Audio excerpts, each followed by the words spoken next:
Welcome everyone. Today we have another new episode and we're going to discuss about decent work and economic growth. We have our expert from AIs and different kind of technology industry. We have Mr. Brian. He is a very famous with his work. We have Mr. Alex. He's an activist. We have Mr. Philip. He is also a climate activist.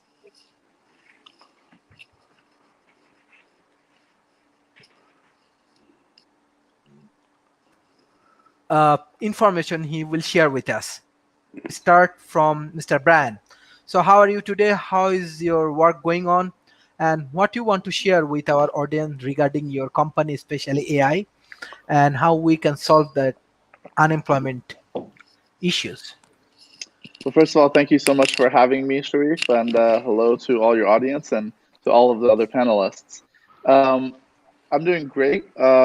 Right now, we're in the middle of the fourth industrial revolution, Sharif, as we've spoken about a number of times.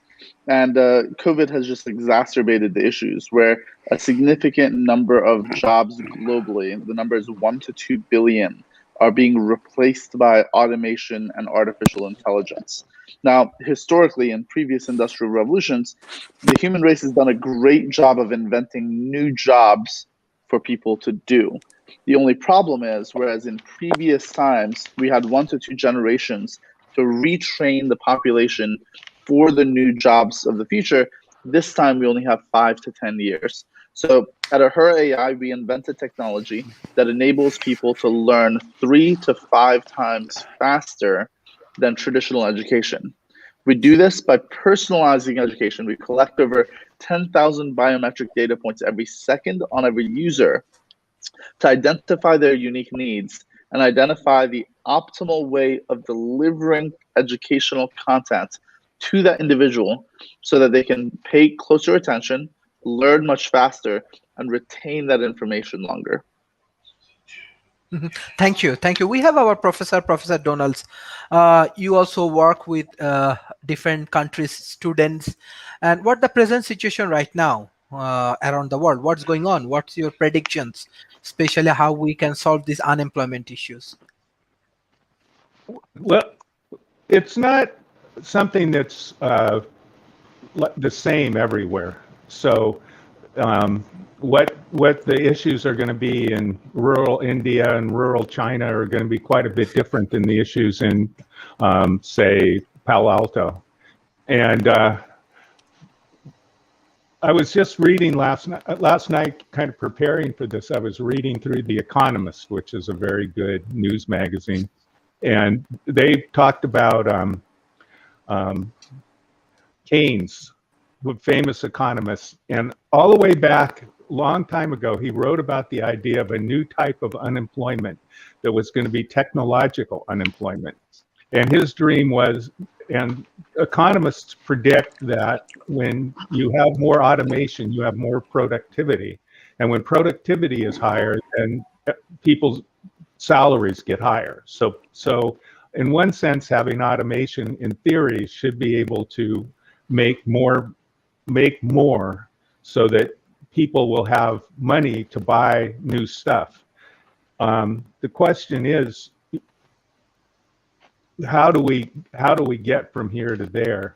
And I think that because the underlying theory is that when we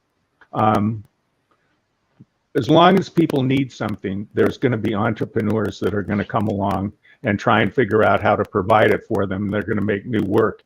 And it's almost impossible to predict. I mean, how many people would, when I was a child, would have imagined the idea of Amazon? I mean, sure, there were Sears Roebuck catalogs, but it's kind of a difference in scale, the way that we live now. And so for us to be able to predict what's going to happen and have the opportunities isn't really going to work out. So what we need to do is create situations that nurture and allow people who are involved in it and being the entrepreneurs and creating the new stuff to be able to do that. And we can talk about that more later. Thank you. Mr. Alex, you are an activist, so how do you want to share this unemployment issues? Regarding that, I'm just sharing World Economic Forum informations. Japan, Germany, China, United States. What I'm observing, Japan has 2.4%, Germany is still 3.4%, China 3.8, United States 3.8, UK 4.2, Russia 4.8, Canada 5.9, France, Italy, Brazil is near 10. I think it's before COVID. I think in the COVID situation, it's increasing. It's according to World Economic Forum. So yes, Mr. Alex. Yes. Good morning, everyone. Just waking up here in Santa Cruz, California. It's 7 a.m. and here I am for the discussion. Good morning, panelists. So we are going through a really difficult time. Here in California and around the world because of not just because of the pandemic, but because of what was just mentioned, artificial intelligence, AI, and there's a lot of jobs that are being replaced. We're in a huge transition. Mainly, not mainly, but another huge thing is just that we're transitioning towards global sustainability. So we are going to see a lot of jobs changing and transitioning towards like renewable energies and less jobs like in like let's say the coal industry. So I guess some of the things that I want to cover, and one of the things that are always important during conversations like this is, universal basic income. I think that was just mentioned, UBI. I think that as we continue to see jobs replaced by technology, artificial intelligence, efficiency, we're going to need to implement different forms of universal basic income in different countries around the world. Just to continue to keep people fed, people housed, people accessing the resources they need. So I think that's really important. I was a supporter of Bernie Sanders, and I supported some of the socialist types of programs that he believed in, such as universal health care, just because we need more balance. Right now with capitalism, I think our society is just out of balance. That's why we're seeing anthropogenic global warming. That's why we're seeing widespread pollution, and the divide between the rich and the poor continue to grow. We're seeing a lot more go ahead and turn that down. So with programs, socialist programs or all of that, I think it just helps balance everything between our society, and then we don't just continue to see the rich getting richer and the poor suffering and struggling, like this humanitarian crisis that we're seeing everywhere. It'll help people. So there's a lot of programs that are in place, and I think that we need to continue to have more programs. I don't know all of them, but I'm thinking there's there's like the food stamp program, and then there's like housing programs, there's healthcare programs. So just more stuff like that helps people maybe like manage their money better, and then spend the money that they do have on things that they do need.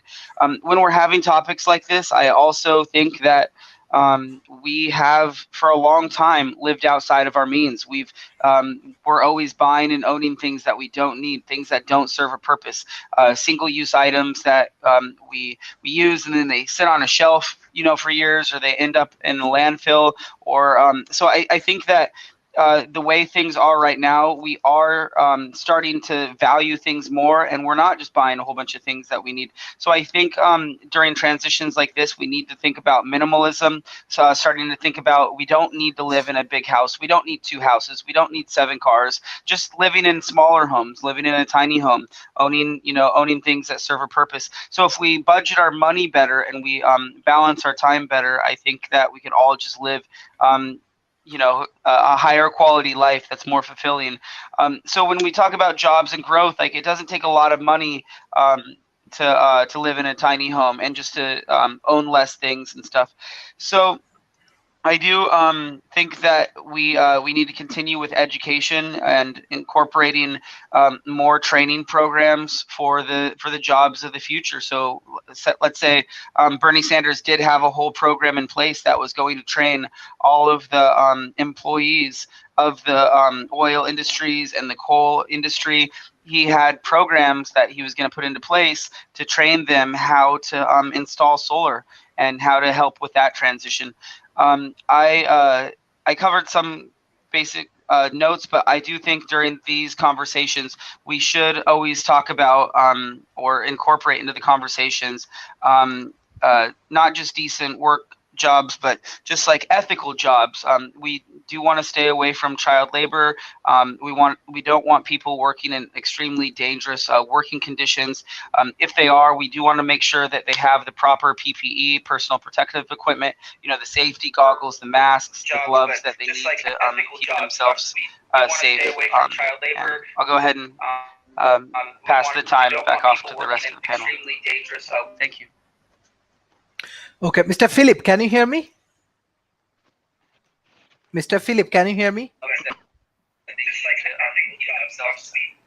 Mr. Philip, can you hear me? I'll go ahead and pass the time back off to the rest of the panel. Mr. Philip, can you hear me?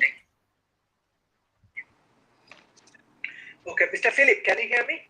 I can hear you. Yeah. Yes. Yes, Can I you can hear stop you. your any devices you are using? Can you stop it and just discuss about your point? Can you hear me right now?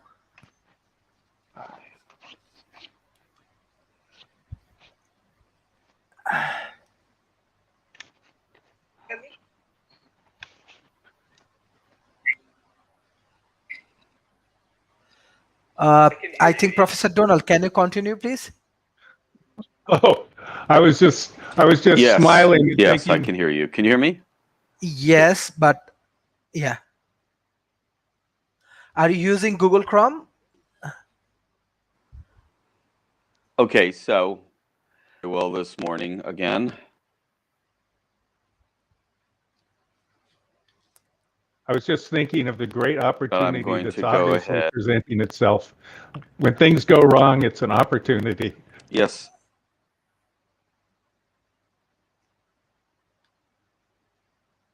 Okay, Professor Donalds, yes. Okay. Well, it's interesting to look at it from a, I mean, we're looking at these things from a. Oh. Can you hear me? Yes. Thank you. Thank you. Yes, Professor Donald, please. How are you? Yes, I fine. can't Thank hear you. Thank you. Professor I'll Donald, take yeah. one. I Can you hear I me? was listening. Tina, I can hear you. Can you hear me? Yes, I can. Finally. Yes, please continue. Yes. We are discussing about decent work and economic growth. We have Professor Donalds, we have Mr. Brands, we have Alex. So you are from India. So how do you want to share your experience about decent work and economic growth? What's going on inside India? You are in Bombay, right? Yes, I'm in Mumbai. So Okay. it's pretty crazy right now with coronavirus and everything. So there's like a lot of issues that people are facing. So the government actually opened up the trains because they wanted, this is the financial capital of India. So we opened up everything, but in one day the spike was 70%. So again, business, industry, and all of this is suffering. And this is the place of Bollywood. So that is the industry that has been hit really hard. Advertising, marketing, Bollywood. So stuff like that. But yeah, we're progressing slowly but surely. Okay, thank you. Yes, Mr. Brand. So can you hear me? I think yes. Okay. My major question is that like in COVID period, actually what we are observing, even in developed nations, many people losing jobs. Developing nations, I want to say some countries is different. If you observe like Vietnam, if you observe example Bangladesh, even India, step by step they are moving forward with their local ecosystem. They are trying to overcoming from the situations. But how your projects actually help different countries to overcome from this kind of challenges, as we are observing every countries has unemployment issues right now after the COVID, and every country needs solutions. I have very interesting report in my hands. I can share. So what point you want to add, how we can solve together, how we can work together on that particular point? Dr. Sharif, that's a fantastic question. And look, one of the things that we're seeing happen all over the world is many of the jobs in the economy are going from the office to home. So a lot of jobs, it turns out, can be done working from home just as effectively as working from the office while keeping people safe from pandemics and COVID-19 and other things. And so what we do at Ahura is we train people on being able to work remotely using their laptop or their computer. So whether that's coding using Java or Python, being a customer success rep remotely and digitally, providing therapy remotely. It turns out that in order to speak to a therapist, you no longer have to actually go into the therapist's office and sit on their couch. You can do it remotely from anywhere in the world. And a number of other things, finance, social media management. There's a number of things that you can do 100% remotely. And so we are training people to do those jobs and then enabling them to get jobs through partnerships with organizations that enable relationship to these large corporations. Now, this is specifically important not only for Americans here in the United States, but also people around the world, because it turns out that if you live in, let's say, Sheboygan, Wisconsin, as a truck driver and your job is being automated, there isn't necessarily a new job right in the same town or city that you're in. Historically, what that has meant is those people had to move from their home to a big city in order to find a job. That causes other societal ills. So that causes people to be ripped out of their home, out of their social contacts, away from their extended families and their friends and everything that they know, to go to a new city where they potentially don't know anybody. Of course, we all know of all the data and the evidence that shows that we humans are very social creatures. And when we're in our tribe, when we're around people that care about us, our mental health improves, we are more productive, and we live longer.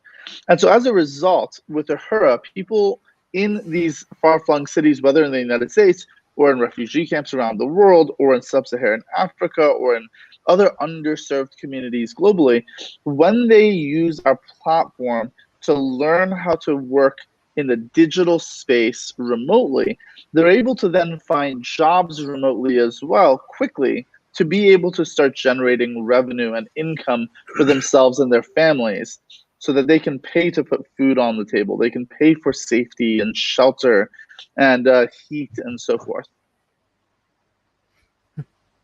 Thank you, Professor Donald.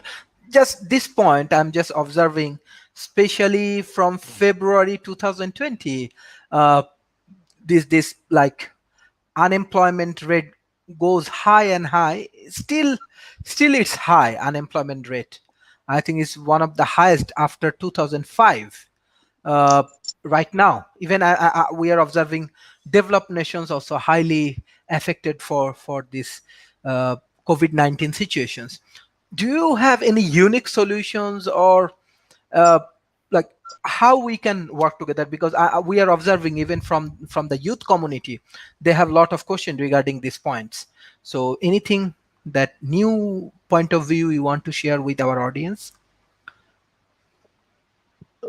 Well, I think that if you look at the kind of jobs that are going to be the ones that are most in jeopardy, are their high-touch jobs. So I live in this kind of backwater little town called Santa Cruz, and they just closed their, when they rebuilt the downtown after it got knocked down by the earthquake, they made the anchor to the downtown a movie theater, a 9-screen movie theater, so people would have an actual reason to come to the town, because there's like very few restaurants or anything. And the few restaurants that it did have, it helped them because people would come there at night. Well, they just closed the theaters. They're closed down now. So it's a big empty space. And I think that something like what Brian's doing, where you'd be able to start retraining people so that they can start doing something else, is really the only solution that we have right now, because those jobs aren't going to come back. And all over the world, everything from where you have to touch the person or be there with the person, those jobs aren't going to come back. And they were on their way out anyway. I mean, all the shopping malls and things like that are getting killed by Amazon, and the whole world is changing. So, I mean, I don't think there's any real easy solution to it. Sorry. Yes. Mr. Alex, do you have any specific solutions or any point of views? Yes, I think the climate activist and this kind of activities actually growing around the world. And beside that, even in Malaysia, we are observing many governments, officials as well as corporations, they also think about climate change because of the COVID-19. It's actually very good listen for us. And many think tank also thinking that how they can grow their ecosystem with green technology and other things. So what do you think? Is there any opportunities for the youth communities, or we can find out the way, or we have many traditional things? Even I think Tina can share some point of views from India. So how do you want to analyze this point? Alex?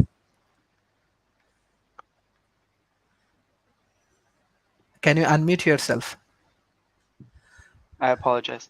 No problem. So yes, if I could break this conversation down into two categories, maybe who we're reaching out to, who's in the audience. One of those categories are, this is an educational platform, so we're talking to an audience, and we can like maybe give advice to that individual person on how they can get a job, how they can be successful, how they can thrive. And then there's the other aspect of this conversation where we're talking about what's going to create, thousands of jobs or millions of jobs that has to do with this huge shift towards just more jobs, or economic stimulus, how that helps, or just the direction that we're going, which was just mentioned, towards technology and remote education. So when we're talking about both aspects, I guess I'll narrow down to like the individual person. So I think that having a job and getting a job during these times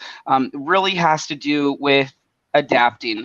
There's society for some reason has a difficult time adapting. I mean, look at how difficult it was just educating people about climate change, or trying to get them to adapt to lower their individual carbon footprint, trying to get them not to buy so much plastic in the grocery stores, and all of the other things that were just so important that were causing extreme damage to the climate or to the environment. So right now we're in a situation where we're not just adapting for the for the environment, for the climate. People have to adapt to continue to make money, to continue to provide for their family and thrive. So I don't like to, or I hate to say this term, but the situation we're in is basically like survival of the fittest.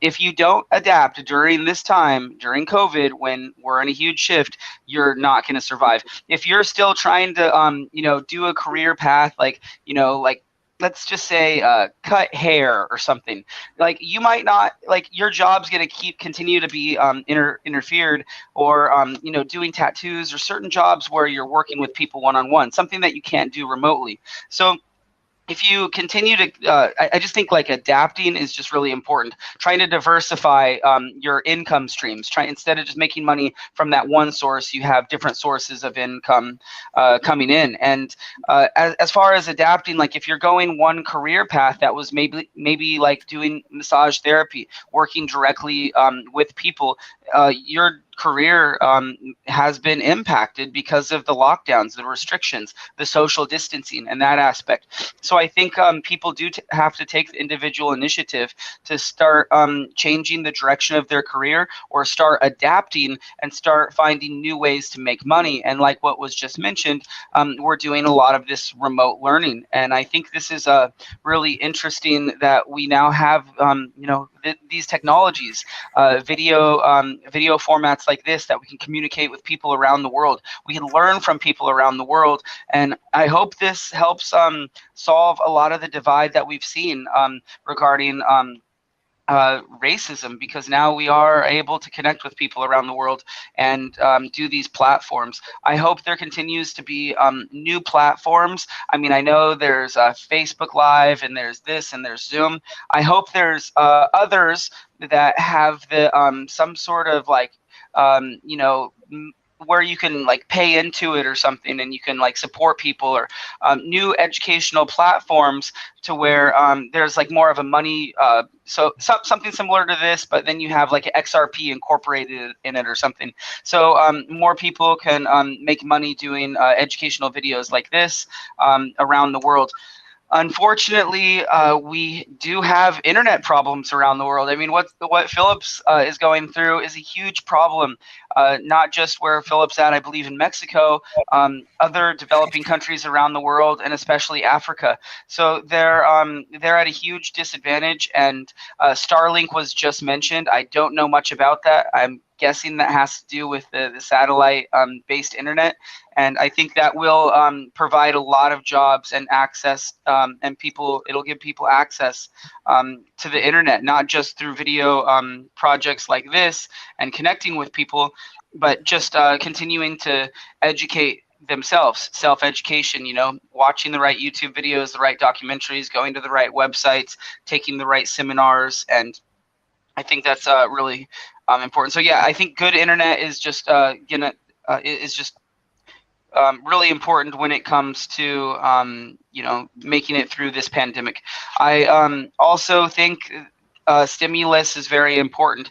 It's not just to stimulate the economies. When a stimulus is distributed to a large population, I mean, I've seen these news articles where some of our politicians are saying, well, the stimulus won't really help our economy, or it's just not going to be enough to help, to boost the job, so we're not going to do it. So I don't think like stimulus is just about helping the economy, rebound. I think it's about like preventing mass suffering, because I mean, there's huge food lines, people waiting in food throughout the United States. Even here, when the National Guard teams up with Second Harvest, they're having tens of thousands of people wait in line, and they're running out of food after a few hours. So there's a lot of suffering right now, and we need to again balance that that divide. And when the wealthier people donate to the major nonprofits,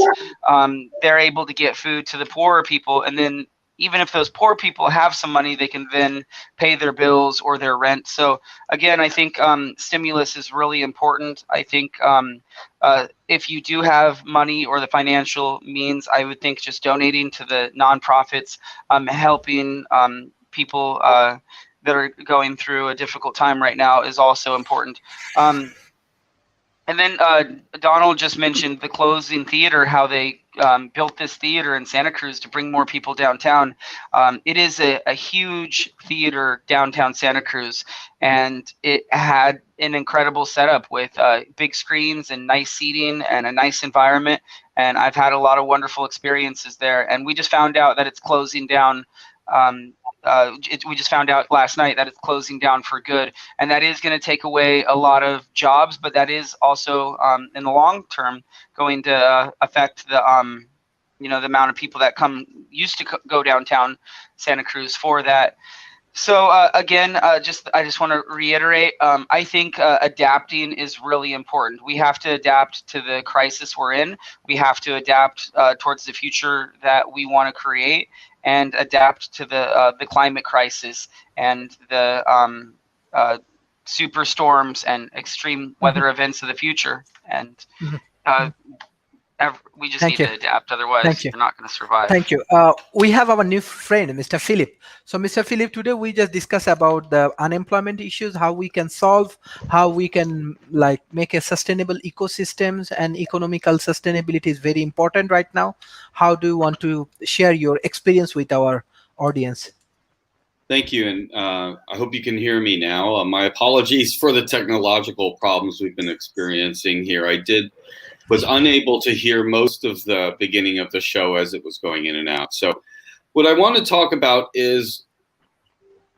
follows what Alex was just talking about with adaptability. And a nice case point is when the pandemic struck, the nation of Fiji literally shut the ports completely, airports, seaports. My family on our island was unable to reach the main seaports. And how are they going to get food supplies? Well, fortunately, we live on an organic farm and we could rely upon our own food sources. But the people at large couldn't do that. And a lot of people, Fiji is a country of 900,000 people, and within a month, over 150,000 people joined a Facebook group for barter. Wow. So I want to mention a little bit about alternative economies. People had no cash coming in. It's a very cash society, and they had very, very little income. Everyone lost their job in tourism, which is over 25% of the national economy. So suddenly, a couple 100,000 people were out of jobs. And so they went about and put up posts saying, I have 50 coconuts, but we need some boat fuel. Can we trade? And this worked amazingly well. They have gone straight beyond a money-based system, adapting immediately by realizing that people just didn't have cash to buy things. And in many instances, because so many things were closed, there was no place where you could use cash. So they went immediately to this barter system, and it's proved very successful. People also relied very greatly on what's called sharing. And the sharing economy is really a key to adaptability in the sense that, we had great resources. We have a big coconut farm, we have breadfruit, we have so much food that we could share that we can be a resource for the people around us. And similarly, beyond that, Fiji is basically an indigenous gift economy culturally. So what keeps the relationship strong in the country is a tradition of gift giving. So for instance, when I lived there with the chief had adopted me as his brother, I saw that their boat was sinking, and I went about and found a brand new boat and a motor, and I gave it as a gift to the chief and the island. And in response, people I had never met, dozens of people, about 70 people showed up at our place to bring me gifts, to thank me, knowing they had never met me, but they knew that at some point that this gift would benefit them and their families on the island by providing transport and a way to fish and harvest our seaweed farm that's offshore. And I realized that alternative and traditional gift and sharing and barter economies are one way out of this mess that's such a money-based system. Each of us has resources. We all have something to contribute. Even if we're unskilled, we can still be someone who can look after another person's land or caretake their children, look after their children or whatnot so they can go to work. And if we pool our resources and share them somewhat equitably, or at least offer them in a kind fashion as a gift or in a barter, we have a great opportunity to see ourselves out of a lot of this mess, because clearly money and the manipulation of money is what causes a lot of people to be poor. But not everyone realizes that your wealth is not dependent on your money. Your wealth is really dependent on your friendships, on your personal and social relationships, on your community at large. And by making available what you have to others, much more always comes back. I've been involved in the barter and gift economy for 40 years now, and I can say confidently that 70 to 80% of my exchanges have been in a barter sense. In other words, I have not used money at all. I found that even in the United States, I was able to live on about $8,000 a year if I lived a simple life, as Alex and others have talked about. So by not having a car cuts great amount of expenses. By sharing a home or bartering, in other words, I'm a caretaker, so I look after people's homes in exchange for no rent, no utilities, and often they provide food. So right now in Mexico, I'm living on about $500 a month because I do not have to pay for many of these things that everyone else does. So by exiting from a strictly cash or credit economy, especially credit, which always puts you in the hole, we have a chance to survive and thrive by sharing, because there is a great abundance of resources. So I want people to consider, how might you give to others? How might you share? How might you barter with others to get what you need, and in that way step outside of the system? And what I've found is when I'm ill or when I'm broke or when life is difficult, I still have vast wealth because I have friendships. And it's always your friends who are going to be there for you in the end. You can lose your money overnight, but friends are hard to lose overnight. And they've always shown up for me when I really needed it. So I want people to consider strengthening their personal relationships as a way of adaptation and considering what they have to offer in exchange for what they need. Mm-hmm. Thank you. Tina, you are from India. Even last month, I have a chance to attend on one conference that Indian prime ministers and the Tata groups and many corporations, they are trying to make a strategy how their $5 trillion economy overcome from these situations. So what the real scenario inside India, what's going on? And I know that you are from VR industry, from Bollywood, and many interesting things you are doing. Yes, so see, this adaptation of working from home is something I've always done. So I've never had a 9 to 5. As a screenwriter, as an animation writer, I've always worked from home. Now, as a YouTuber and a content creator, it's pretty much something I've done. And I've been, as an astrologer, educating people about this, that there is going to be a time when you will need to work from home because it's just more sustainable. All of this. And India, with regards to the situation of the economy, well, we are still waiting to see what uh, takes shape, because it's still pretty early for us to know what's going to happen. But yeah, it's a huge economy and a very diverse economy, but people, I think, have pretty much adapted to working from home. And I mean, in India, we do have communities where we share, where we do all of that, but not in a big city like Bombay, because Bombay is like pretty soulless that way. You just don't like often even know your neighbor.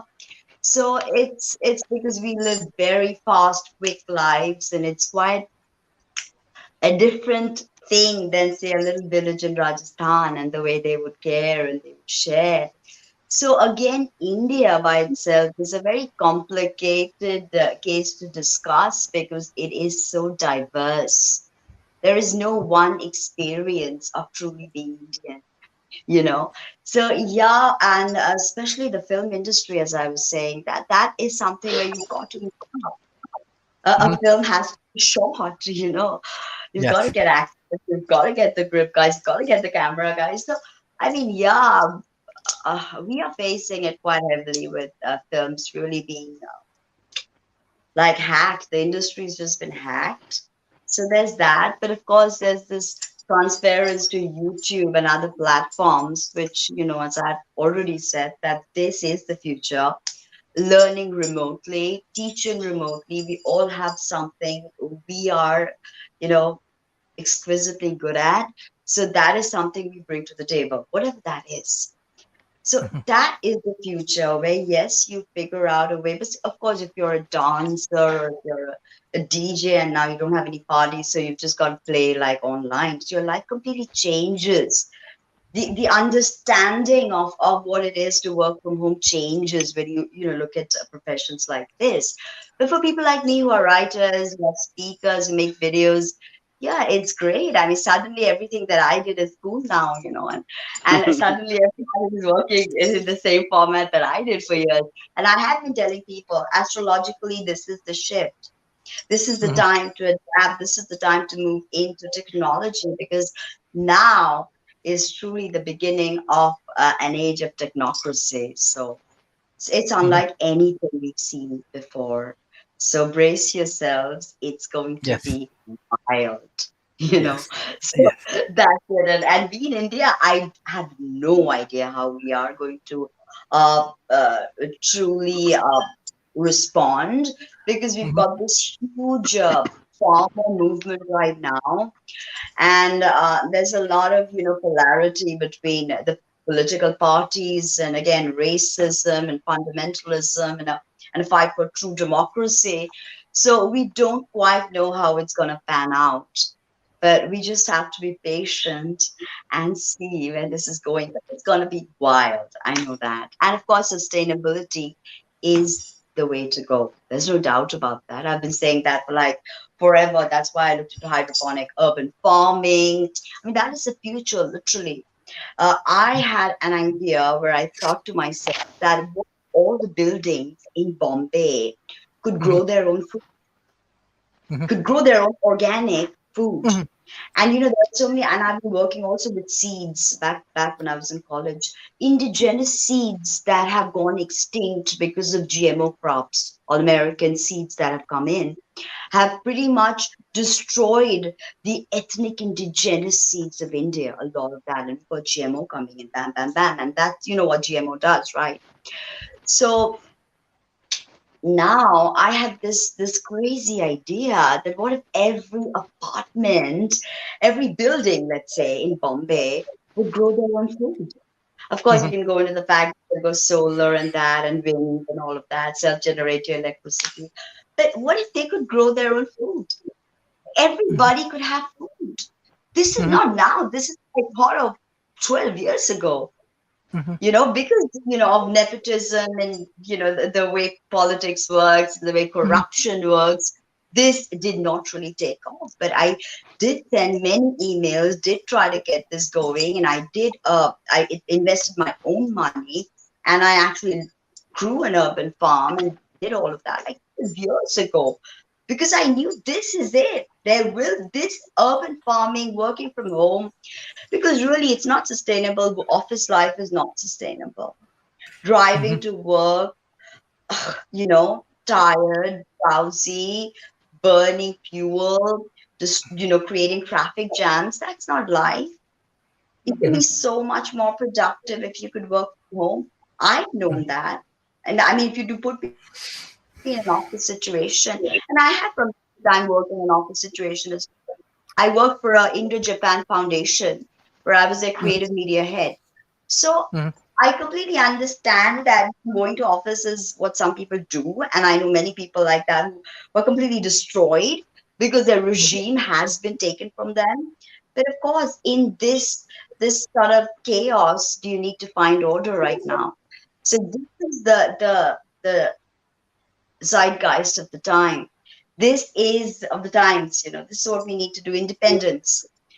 What in India we say swatantrata, complete Mhm. independence.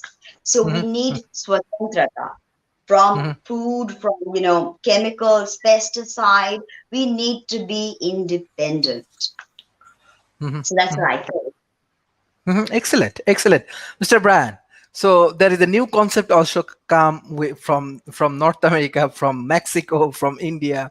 So how do you want to integrate it with your AIs and modern technology and this different kind of traditional strategy?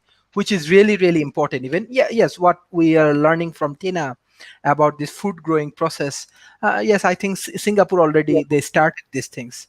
So Malaysia also they're restructured their agricultural Japan policy. too, actually, they have something called Yeah. Pasona farms, and that Mhm, is just so crazy. Pasona farms, urban mhm, farming. Like I believe the US has amazing urban farming too. mhm. Yes. Brian, unmute yourself. So I agree with most of what Tina said. There is a movement around vertical farming Mhm, that is incredibly interesting. There's a lot of that being done in the United States. Elon's brother actually is working, Kimball is working on building farms inside of shipping containers and being able to drop off these shipping containers to communities and enabling that shipping container to feed 50 to 100 people with uh, a sustainable format where it continues to grow and it has everything it needs. One of my friends, Tatiana, runs a company called Lava, Laava, which is really interesting.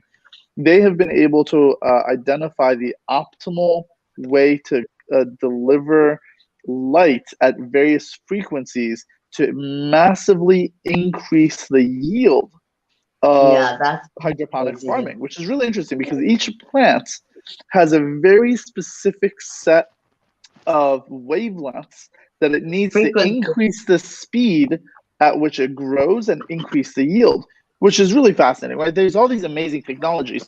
Now, with all of this being said, I mean, that's great to feed people. I will push back on what Philip said. And I think that, you know, being able to be sustainable in small community is really important, and especially in trying times, it's important to be able to exchange goods without money. However, it's just not efficient from a large scale. Look, we have 7.7 billion people on Earth. That number is rapidly increasing at an exponential rate. And at the end of the day, money is merely an exchange of energy and an exchange of value. And so it's the most efficient way that we've found so far after going through thousands of years of barter systems and mercantile systems and other things. We've come to a situation where we can efficiently exchange information and value. Now, one of the things that moving forward is really interesting to me is exchanging value through the data that we own. Look, data is the new gold. And one of the interesting things, universal basic income, as Alex talks about, and as my very dear friend Andrew Yang constantly talks about, is a very important thing. I think globally, that's something that is in the future. MLK talked about it. Keynes talked about it. A lot of economists have talked in depth about it. However, right now in the global economy, we're just not ready for it. There isn't the political will in the United States or other areas. So the question then is, how do we take something that we all have and all create on a regular basis every time that we go online on Facebook or Instagram or Google or anywhere else that we go?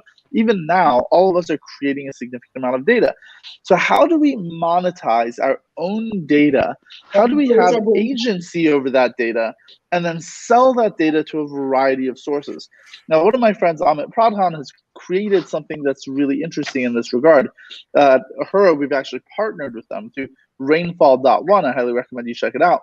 What they figured out how to do is monetize people's data to the tune of $200 a month. That's significantly more than how much Facebook monetizes data. And the reason for that is they don't just monetize data from an advertising perspective, which of course is helpful, that creates some resources, but they monetize it for everything from research to actuaries to medical device companies to providing data to create models for artificial intelligence companies and so forth.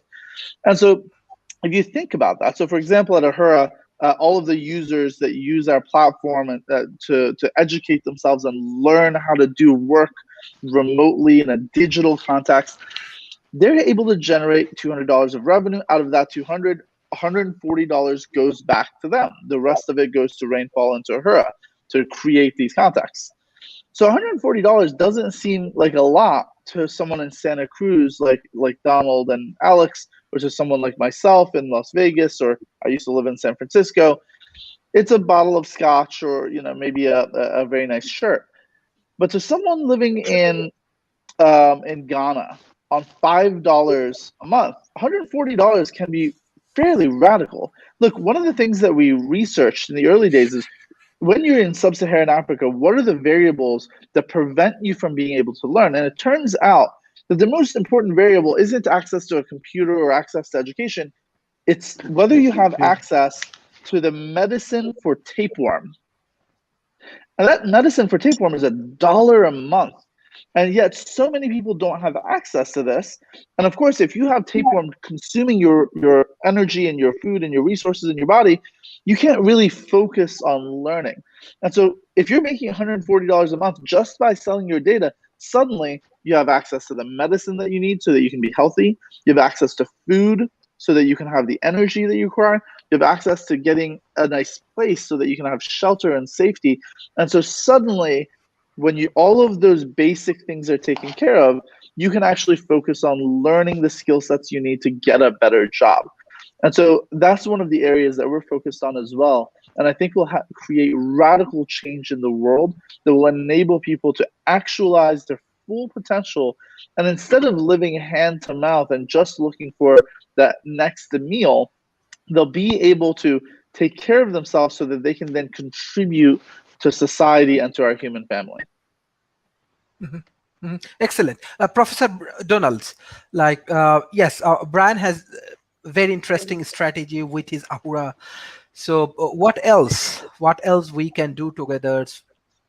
Well, I want to really second what Brian said about the importance, like what money actually is. I mean, it doesn't, you can't touch it. I mean, a dollar bill isn't money. I mean, now everything is electronic. If you are a cart maker and you make and you sell your cart, well, nobody's going to come and need another cart from you for 20 years if it's a good cart. But you're going to need, as a cart maker, you're going to need food every day. So there has to be some sort of a way that you can make an exchange that like equalizes the things that have these different time periods. So somebody can give somebody more money for enough money for a cart that person can take some of the money that they have and then dole it out and buy food over a period of time. So that's just an important thing where money is actually very useful. But what I can contribute is that my good friend Mark Granovetter wrote a paper called The Strength of Weak Ties, which is the most cited paper in sociology, and it's about how people get jobs. So his research on how people get jobs is just basically bottom line research about that. He turned it into a book called Getting a Job, but that never went very far. It was just his Ph.D. thesis. But what he did is he studied hundreds, 500 or so professionals in the Northeast, and he basically interviewed them and said, well, how did you get your job? How did you get your jobs? And he discovered that almost about 85% of them, he tells the story, he says that he would get, by the tone of their voice, he could tell which of about 7 stories they were going to tell. There was, it got to be so exactly routine, he'd know immediately. And basically what the stories were was, you won't believe this. I was at a high school reunion and I was at and I ran into somebody that I hadn't seen for 20 years and I told them what I did, and they said, well, gosh, our company, we've been really looking for somebody like you. Would you be interested in applying for a job here? So the number of people who actually got jobs by sending out resumes was minuscule. It's minuscule. So people who spend their time looking at websites, trying and sending out resumes are going to have in a world of hurt. And even regular job training places tell you network. And so the difficulty is that people have a tendency to narrow in and say, I want a job being a Java programmer. So I'm going to network with Java programmers. And that actually isn't as effective as broadening your relationships. So I'm really agreeing with what Philip says here, is that your relationships are the key to what happens. However, there's two kinds of relationships, and that's why it's the strength of weak ties. Is there's the kinds of relationships in dense networks that you're in, and that's family, friends, people that you communicate with frequently. And what winds up happening is that those people know the same things as you do. So if they're not going to know about jobs opportunities that you don't know about, because you communicate with them all the time, so you share the same information. And so the reason his paper is called The Strength of Weak Ties is because what he discovered is that thing about going to a party and running into somebody you haven't seen in 10 years that's how people were getting jobs. So if you visualize all of your relationships as a network, the network has places where it bunches together, these clusters, communities where there's a great deal of interaction. And then there's links between people who are members of both. Like, for instance, everyone that you went to, you might remember everybody that you went to high school, you know everybody that you work with, and you know everybody in your family, but it may be possible that no one in your family knows anyone that you work with, or likewise. So it's like a thread between these communities. And so the world is a lot of these dense communities hooked together by these little threads, if you visualize it that way. And so a long time ago, and one of the things that concerns me about working at home, and I've worked at home mostly, I have limited vision and can't drive. And I'm going to tell you that since they give COVID vaccinations here out of cars, that's making it very difficult for me to even get a COVID vaccination. So the car dependency is a big problem. But regardless, way back when the internet was first, the web was first starting to exist, people were talking about how wonderful it was that you could find everybody that was just like you. And that was the business model that's gone to this day, is try and find everybody that's like you. Become in a place where everyone, and I wrote, I could find papers, I said, that is not the way to go. That is bad news. Because the thing that really is wonderful is when you connect with somebody that's different than you and you learn something from them. Because everybody knows something you don't know, but the more distant they are from you socially, the more likely it is that they're going to know things that you can really have marvelous experiences with. So the thing that is interesting to me about what we're doing, I mean, you can see the consequences of it all over the world. There's these right-wing hate groups that have managed to coalesce. There's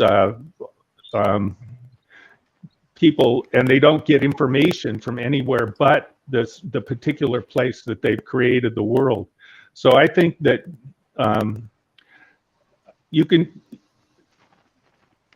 before COVID, I was always recommending to people, go to meetups about stuff that has nothing to do with you. If you're a software engineer, go to a meetup on green energy. Go to a meetup on knitting. It doesn't really matter. Just get out of your own world and try and get into new social worlds. How can we do that now? And the answer is something like this. I mean, this is the reason I'm doing it. I've been more connected with Brian, who's an amazing guy. I've got to know Sharif. I mean, there's meetups have moved online. There's all kinds of ways that you can do it.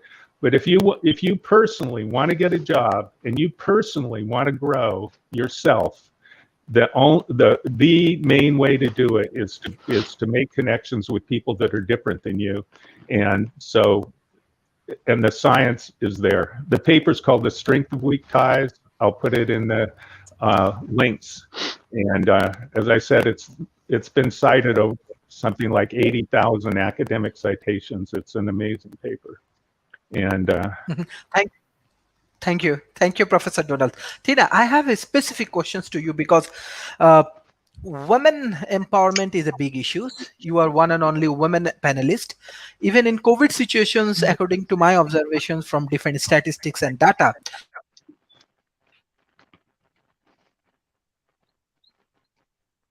what just happened? Oh, froze. Yeah. Wait for it. Yes, you've frozen, Sharif. Can you answer that question with the information you were provided? Well, also, Women. I'll take this opportunity while he's frozen. Huh? While he's frozen as well, I have to go to another meeting. It is 8 a.m. here, and I have another meeting for work. Thank you, So Brian. you guys continue the conversation. This has been fascinating. Thank you so Yes. much for an amazing conversation. And Dr. Sharif, thank you for having me. You guys continue the Yeah. conversation. Yeah, Thanks, thank you, Brian. Brian. thank you. Talk to you later. Thank you. Bye. Thank you. Right. So women Yes. empowerment. Women empowerment is may sound like a new word, but it is not, because women have always been empowered, but we don't usually see them in the arena of, say, finances, which we are getting to, because the whole thing, the whole financial restructuring with COVID, I think in a way has opened women up. And I'm talking about rural women, talking about women who don't have all the opportunities, don't go to big schools, don't necessarily get educated. But yes, there is definitely a huge growth towards education, towards understanding that the feminine is not a burden, but the feminine is very much an equal partner. Once we realize that and get over, the need to control, the need to, subjugate, I think we are all going to come across a new era when women. I mean, women empowerment, just the words itself don't sit right with me. I don't want to be in a world where women need to be empowered.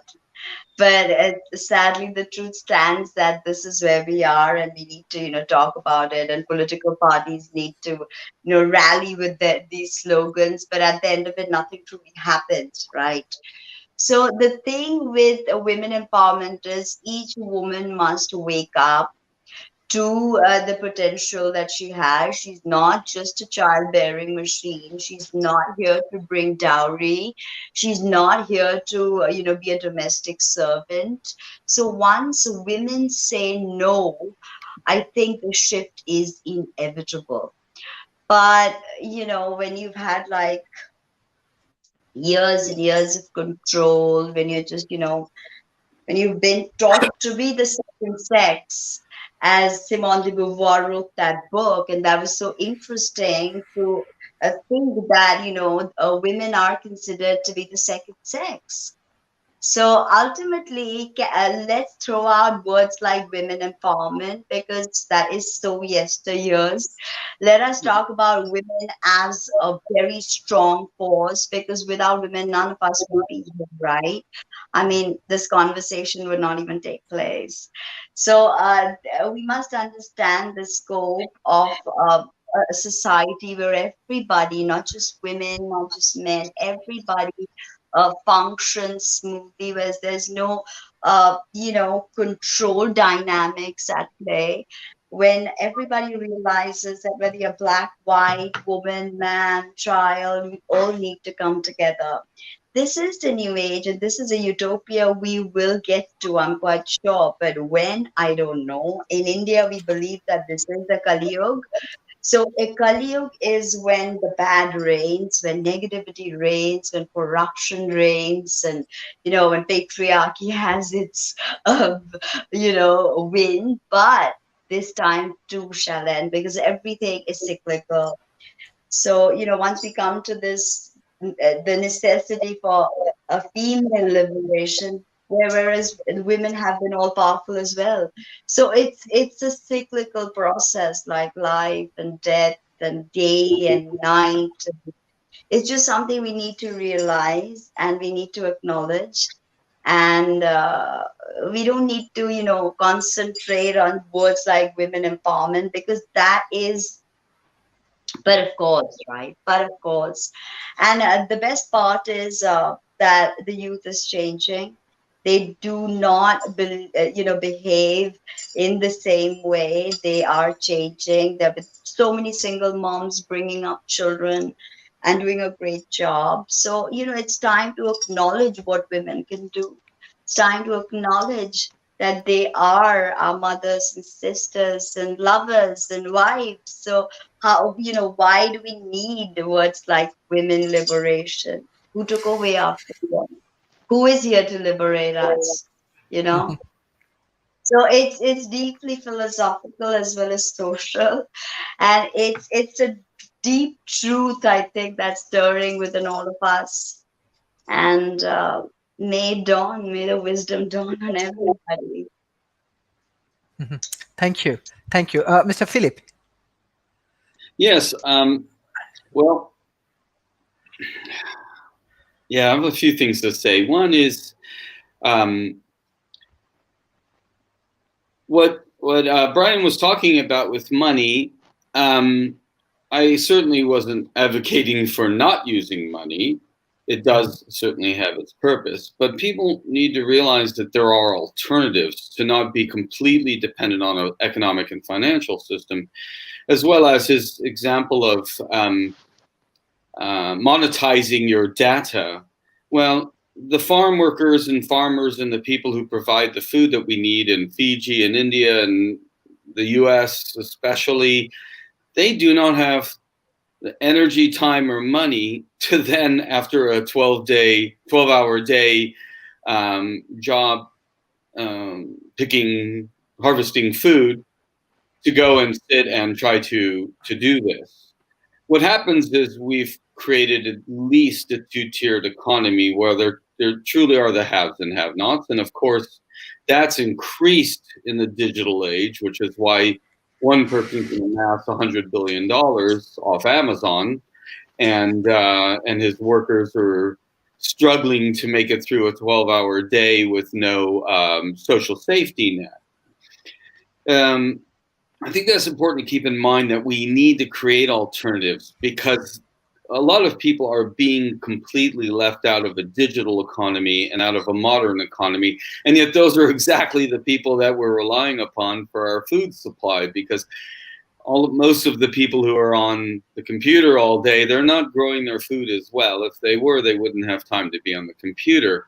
So leaving people completely behind out of a world economy like that is at all of our own peril. And so the understanding that, we have to bring up those at the bottom rungs of society so that we can all prosper. And that's important to keep in mind. As far as what Tina was saying about women's empowerment, we've been doing a program where we train women to be builders. Now, whether you want to call that empowerment or not, perhaps semantics, but the fact is that women have been in less than traditional roles for too long and not recognized. And it's, again, the education of women is the surest way to bring up any society into a healthy state that's balanced and can prosper. And the keeping women down will certainly always keep the rich richer and those in strong positions in their positions. Others won't be able to rise up as well, besides women, the poorer people at the bottom end.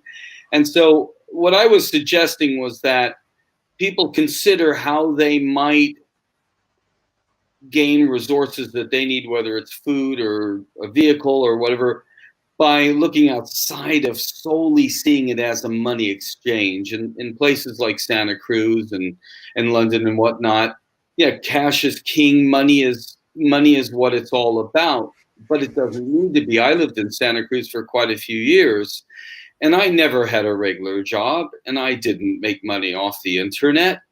I reduced my expenses by sharing what I had, and people saw the value, the great value in that. And what I needed generally came to me without even asking. And so by offering up alternative economies to just being in a financial system gives us greater tools and other ways of accessing the resources we need without having to go to a job and trading our time for money. One other important point I was saying about friendships and relationships being your wealth is, at the end of your life, or when you're very ill as a young person, money's not going to get you through it.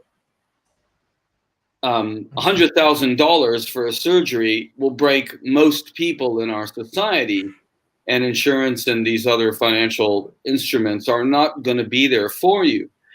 However, I found every time I've been in a desperate situation from illness or injury or economic collapse, my friends look after me. They take me in, they feed me, they give me a way to get back on my feet. And I've been in a situation several times where everything had collapsed in my life, and yet here I am again living in $1 million home because of the relationship I built very quickly out of respect with someone who owned that $1 million home and said, I need you to look after it. I trust you. I know you'll do a good job. You have a reputation. I've talked with the people who know you.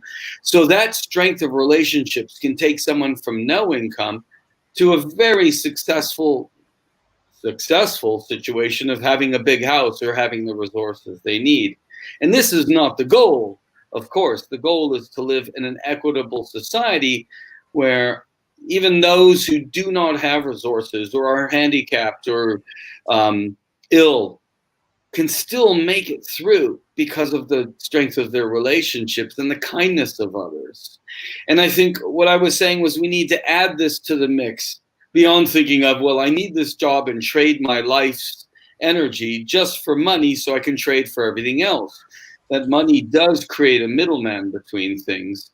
And finally, I would like to say that the reliance upon money I've seen really disastrous in the sense that a friend of mine lost $400,000 overnight by thinking she had made a great investment, and it turned out that all of her money went into financial instruments controlled by someone who was a con man. You all know about Bernie Madoff. Well, she actually ran into a similar situation and lost her entire life savings and worth, including selling her house and investing all that money into this scheme she thought would net her 20 or 30% profit a year, and she's lost everything. If there wasn't the ability to take all your savings and all your life's worth and put it into one thing as a gamble and lose it with the hopes of, greedy profit margins, those kinds of things wouldn't happen. Whereas if she invested that money in the community and helped 100 or 1,000 poor people who were her neighbors, they would all look after her, as they always do.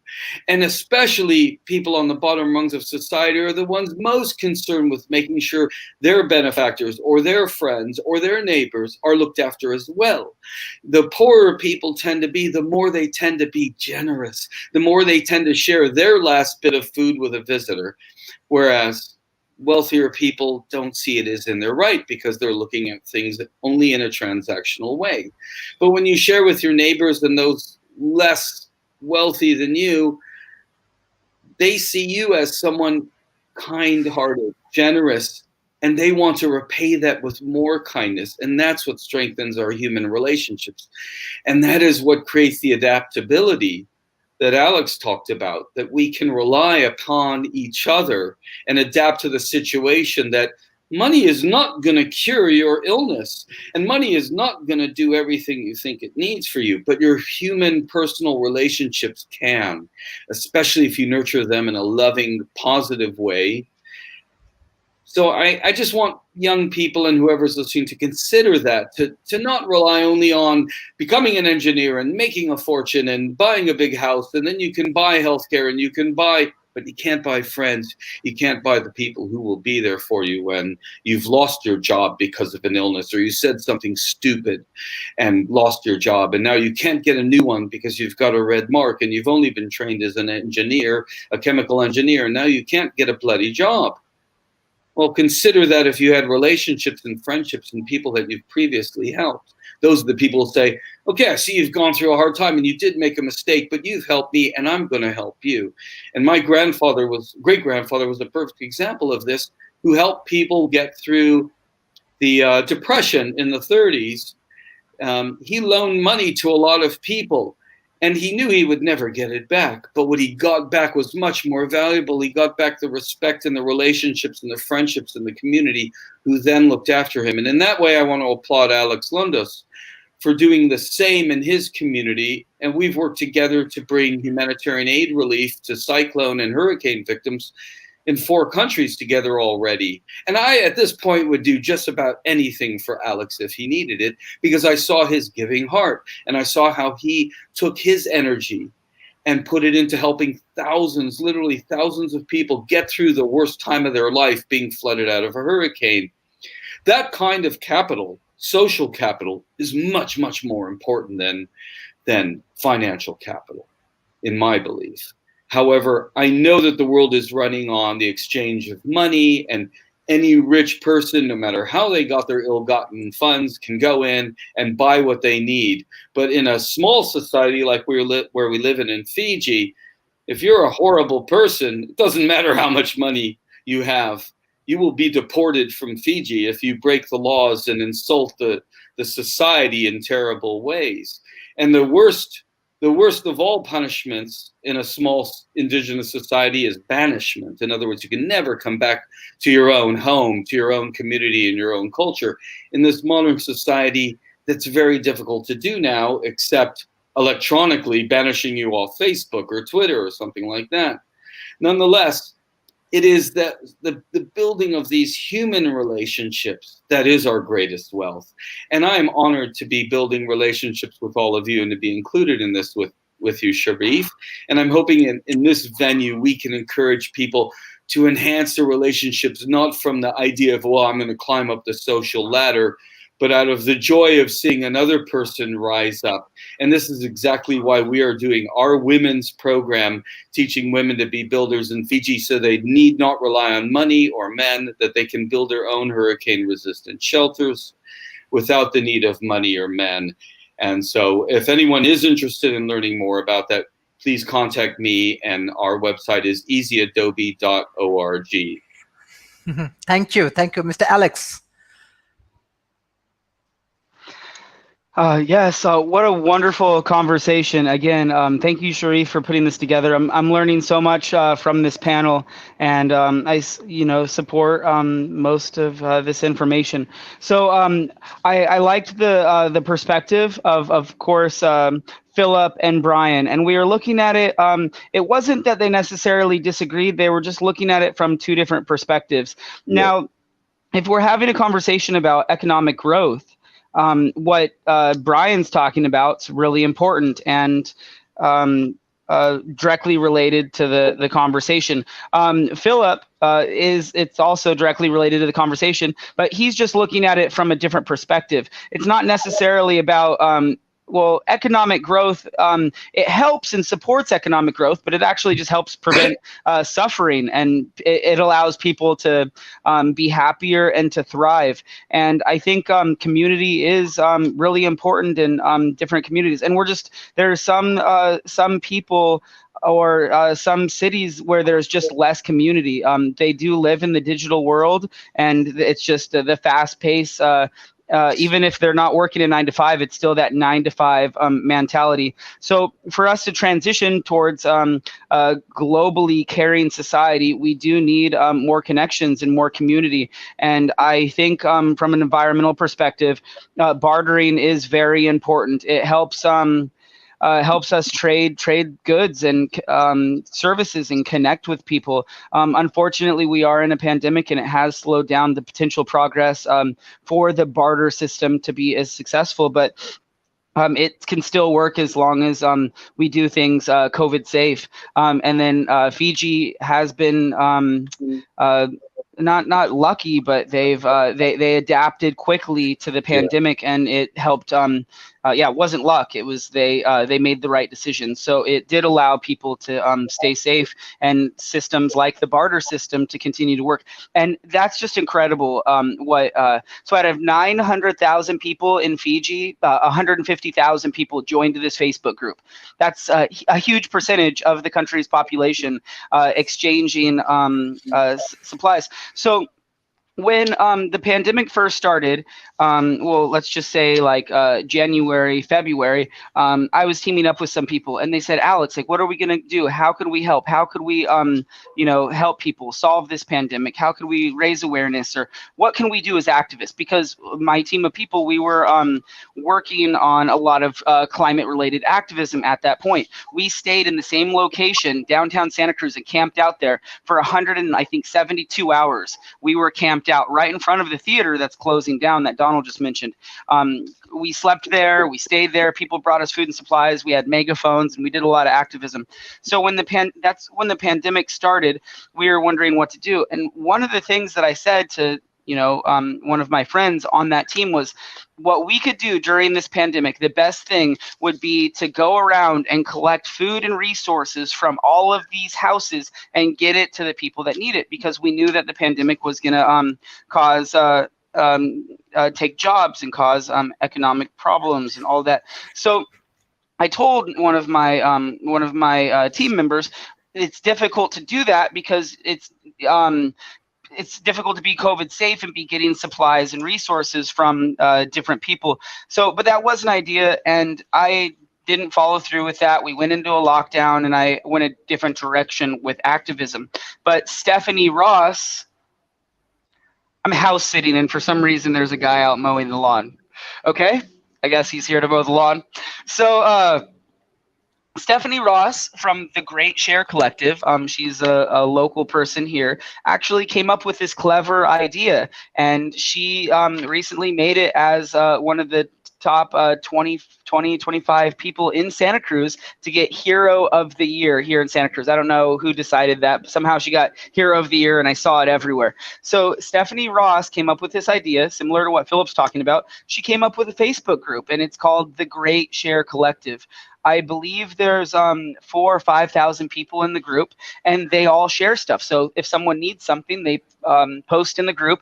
I could really use a space heater. I could really use some food to feed my children, and people would donate that food. Other people would post pictures. I have this extra food. I have these things that I don't need, and it's a very successful group. So she created this group to transition towards the barter system, just like the people in Fiji. Her group didn't have 150,000 people, but it helped a lot of people. And everyone in that group was just thankful and appreciative.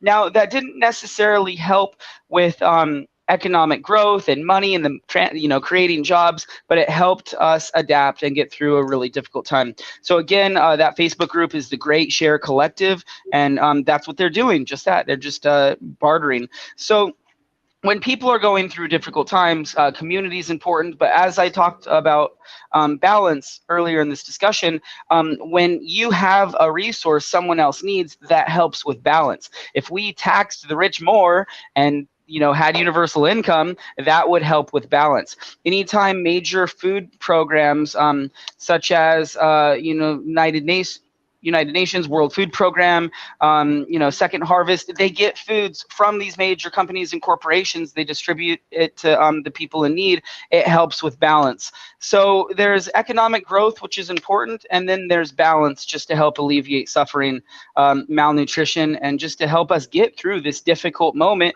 of less jobs while we transition towards more jobs and a stable economy. So when we're talking about economic growth, I do think, I know, education is really important. We need more education.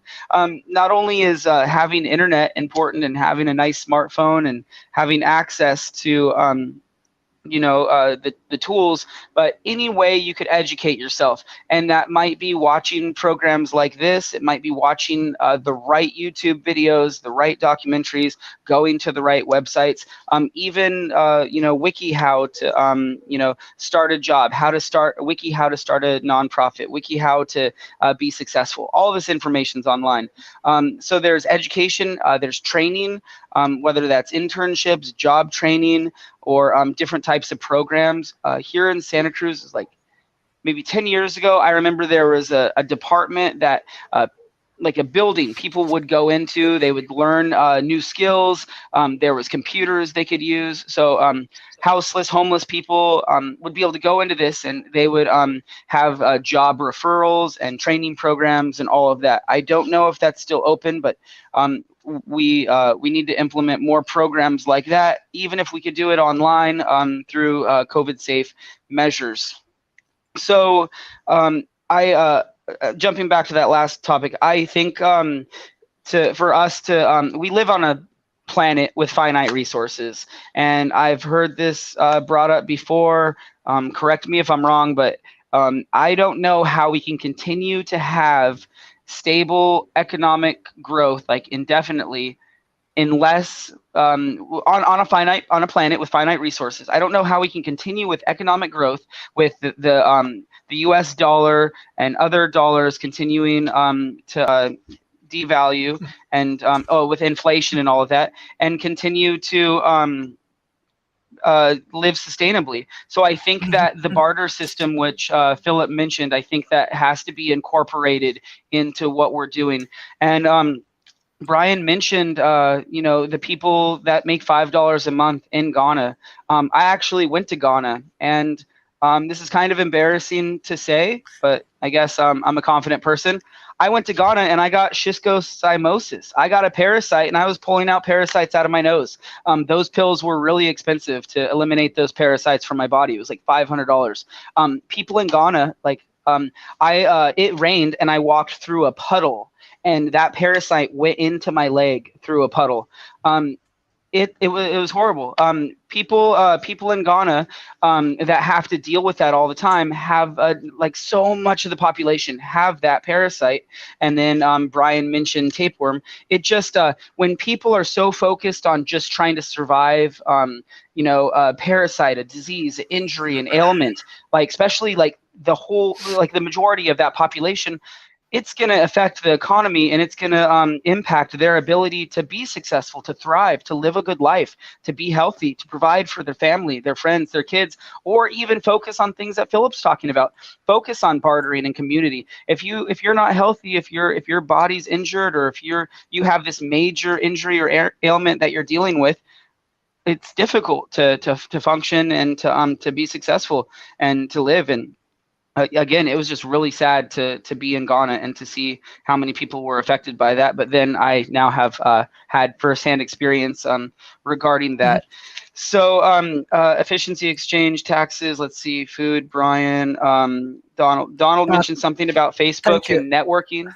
Yeah. And yes, thank you, Mr. Alex. We have to go for the concluding remarks. Okay. So we will learn more from your side, because we learn a lot about AIs, about different kind of traditional approach, and how we can move our life with the economic way.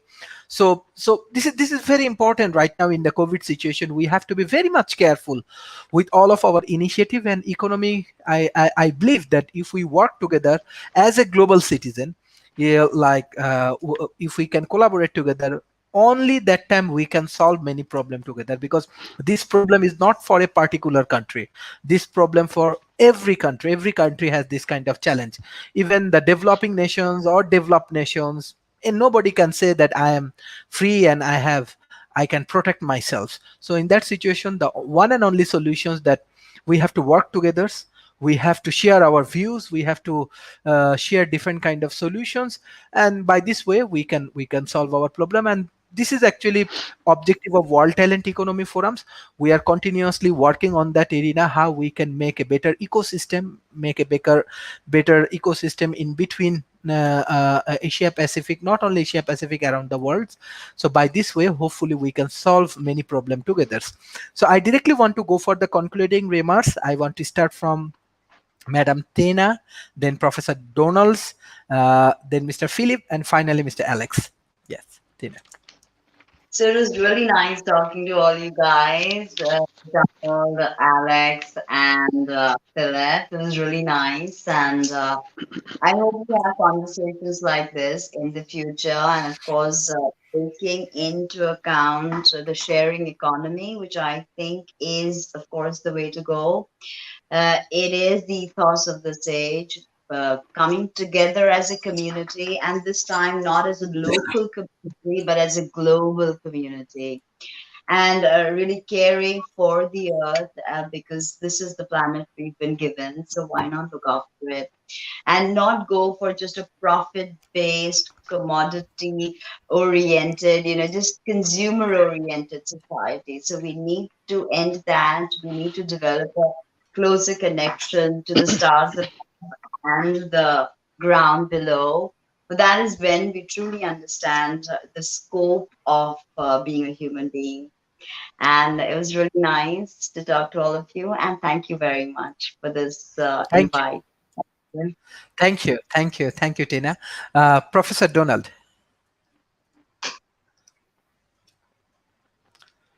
You're muted, Donald. Let me unmute myself here.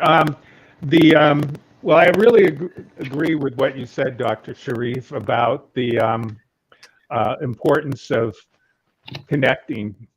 And it goes back to what I was saying, is that we all get into our own little place in the world where all the information that we get comes from a finite number of resources. I think that I find that almost everyone who ever sends me YouTube videos with information sends me bad information. So I absolutely think that YouTube is probably one of the worst places on earth to get information from. And the reason I think it is because it's so incredibly easy for you to look for what it is that confirms what it is that you believe. And so a question to all of us, it gets to be, how is it that we can open ourselves up to accepting the fact that we're going to continually be wrong? There's nothing wrong with being wrong. It means you don't know something and you're learning something. And how we can open ourselves up to be able to enjoy being wrong and learning is excellent. A huge question. But I think the core goes to what Philip was saying, is that ultimately it's other people. Everything that you get of value, you get from other people. And maybe the exchange that takes place is monetary, but it's also love, status, everything. Everything that's important in life comes through your relationships with other people.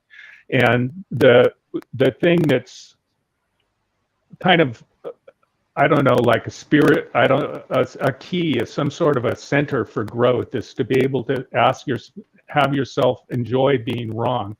And once you start doing that, then you can start getting into other people's worlds and learning from other people. And every time you get into somebody else's world and start learning from other people, you become more yourself.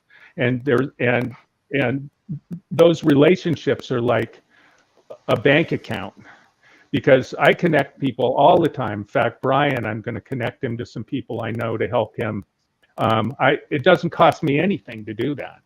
It doesn't cost me anything. But so many times I've had two people meet each other and they've gotten new jobs, they've started some enterprise, they've learned something, they've gotten better, they've gotten healthier. And the only way that works is if you open yourself up and connect into all the different universes that are out there.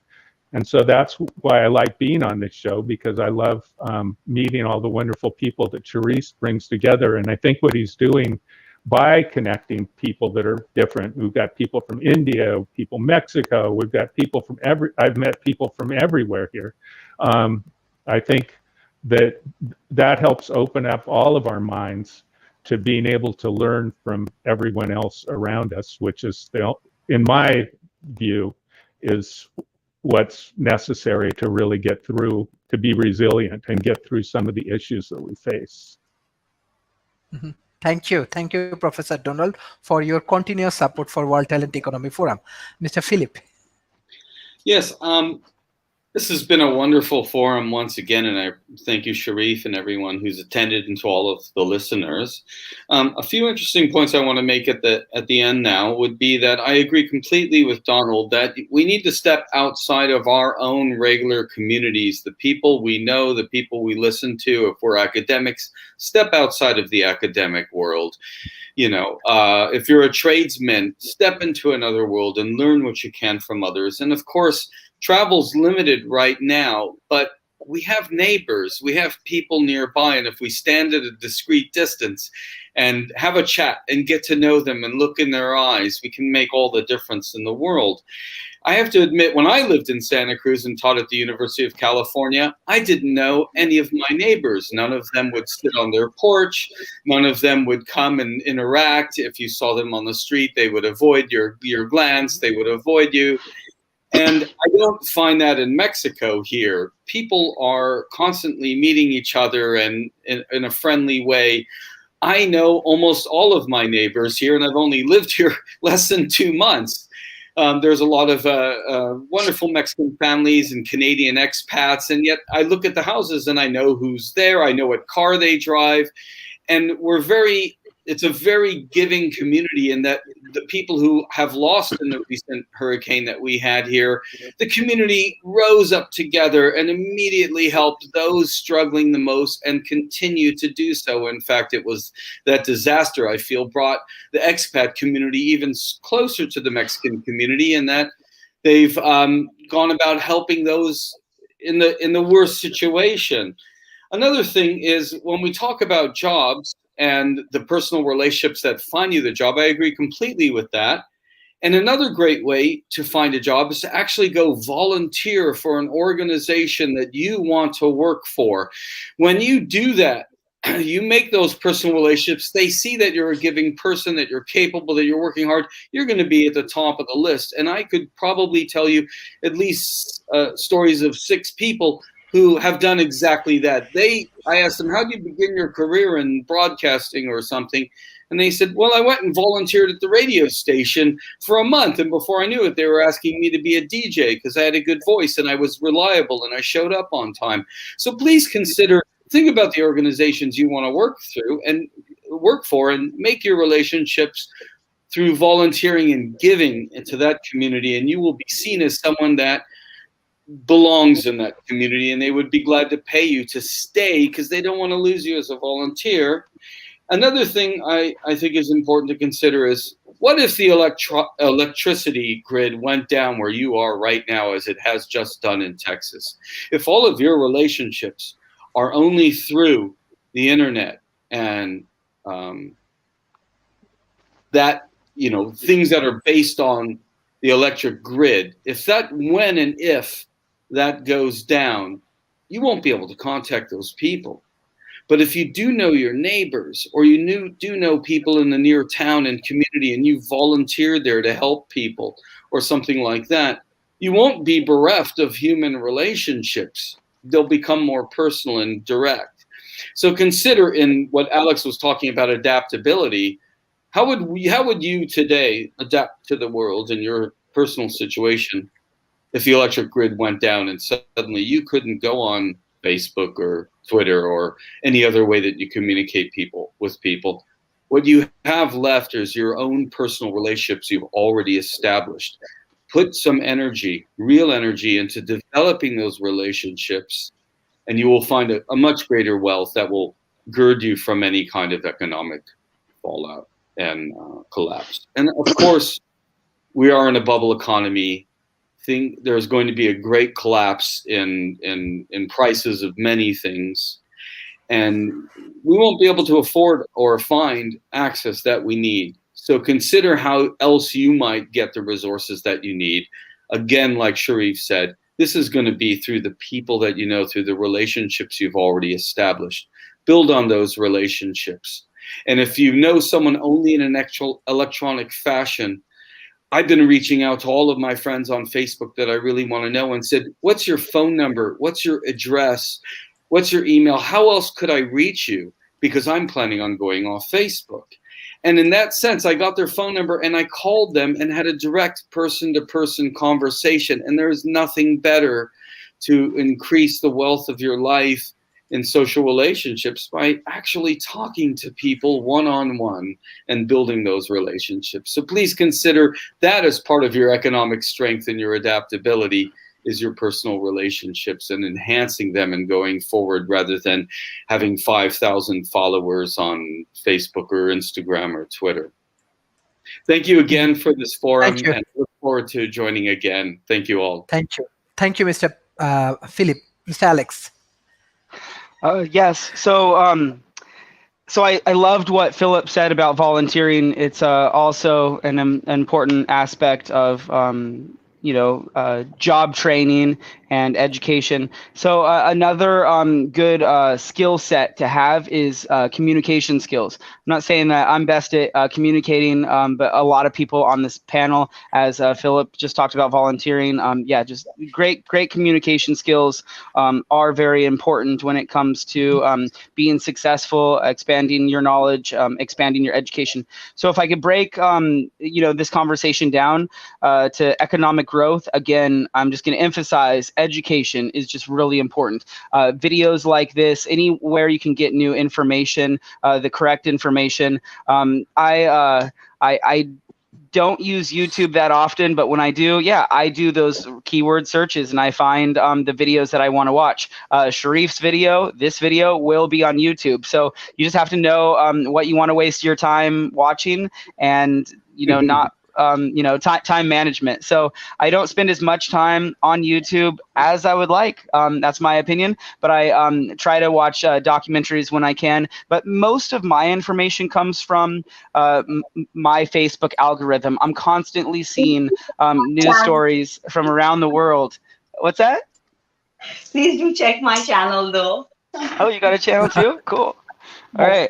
Search your name. So so there's just different ways that we can get information. I like reading articles, so that's where I get my information, my Facebook algorithm, and it might be biased, but I just love the information on my Facebook algorithm because I'm only clicking on the things that that I want to see. So so the next thing I'm going to mention is just time management. Again, there's only so much time in the day. Every single day, there's 1,440 minutes.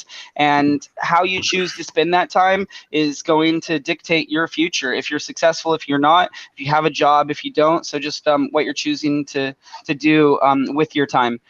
Promoting universal basic income, or just learning more about universal basic income, where that money is going to come from, who it's going to help, how it's going to help, how people are going to qualify. If there was universal basic income, the people receiving it would then have time to volunteer. Like Philip mentioned, they would have time to expand their education, help their family and their friends, or just live a better quality life. So I think I'm a huge supporter of UBI. Sharing resources was discussed in this program. Are there any battery? So I'm sorry, I'll possibly just go offline any minute.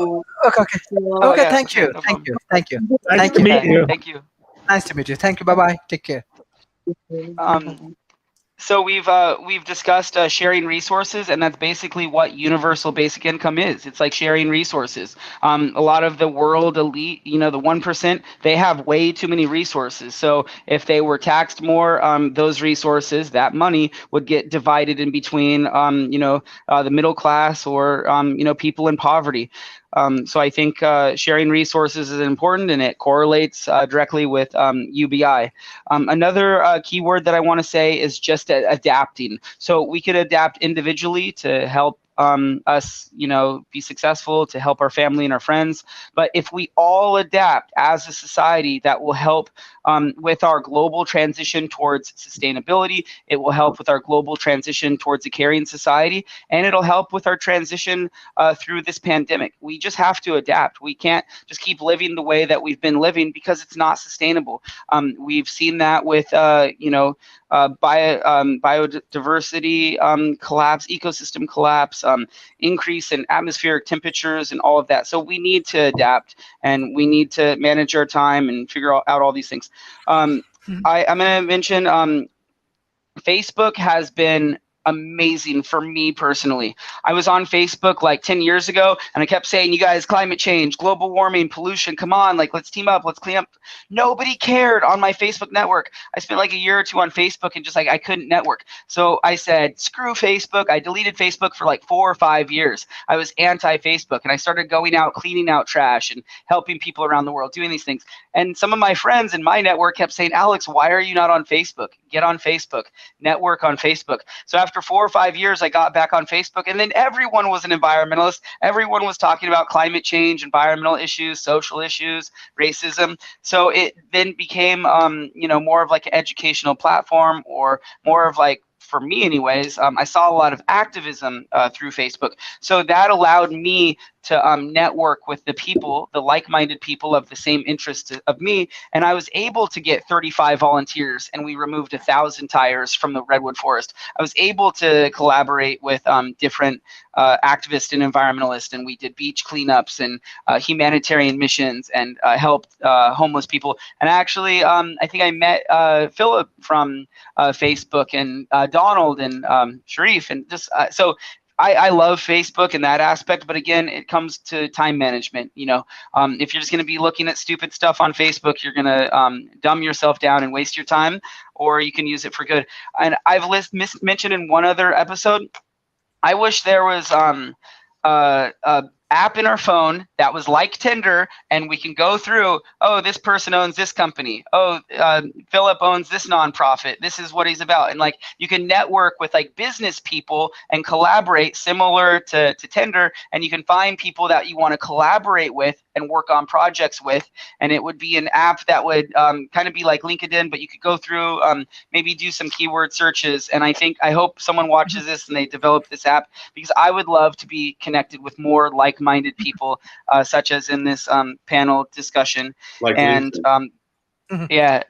So the last thing that I want to mention is just there's a lot of people struggling right now. I'm not struggling.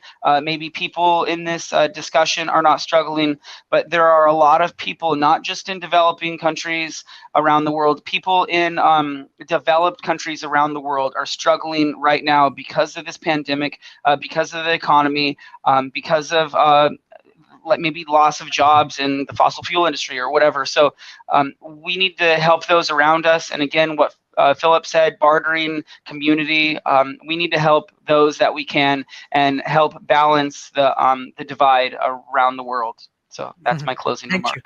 Thank you for today's discussion. Thank you, Professor Donalds, Mr. Philip, and Alex for joining today. And I want to give a special thanks our audience, those who always support World Talent Economy Forum. Thank you, everyone. Thank you. Thank you. Yes. Yeah, Thank you. Bye-bye. Take care. Thank you, Donald, Sharif, Thank you. Philip. Bye, Take everyone. care all.